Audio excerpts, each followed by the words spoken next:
दिल्लीच्या जंतर मंतरवर गेल्या महिनाभरापासून सुरू असलेल्या विद्यार्थ्यांच्या आंदोलनानं आता पूर्णपणे रौद्र रूप धारण केलं असून संसदेच्या भवनाबाहेर पोहोचण्यासाठी पोलिसांसोबत त्यांची मोठी धक्काबुक्की झाली आणि यामध्ये पोलिसांनी त्यांच्यावर लाठीचार्ज केला आणि यासोबत अश्रूंच्या नळकांड्या देखील फोडण्यात आल्या।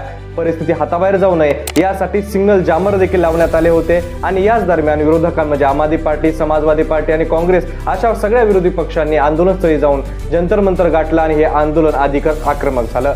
दिवसभरामध्ये आंदोलक आणि पोलीस याच्यामध्ये मोठ्या चकमकी झाल्यासारखी परिस्थिती निर्माण झाली होती आणि अशा परिस्थितीत संसदेत देखील हा मुद्दा मोठ्या प्रमाणावर गाजला होता। स्वतः विरोधकांनी सुद्धा हा मुद्दा लावून धरल्या कारणानं अनेक वेळा सभागृहाचं काम देखील तहकूब करण्यात आलं आणि सरकार अखेर बॅकफुटवर आलं आणि जे पी नड्डा यांनी आंदोलकांच्या शिष्टमंडळासोबत एक बैठक घेतली आणि ही बैठक झाली असल्याची माहिती देखील त्यांनी दिली आणि यासोबतच शिक्षण मंत्री धर्मेंद्र प्रधान यांची देखील अमित शहा यांच्या सोबत बैठक झाल्याच्या बातम्या देखील दिवसभरात आल्या। आता एकूणच हे आंदोलन आणखी तीव्र होतंय। मग या आंदोलनाच्या पार्श्वभूमीवर आता या आंदोलनाची तीव्रता पाहता खरंच शिक्षण मंत्र्यांचा राजीनामा होईल का? तुम्हाला काय वाटतं? कमेंट करून व्यक्त व्हा।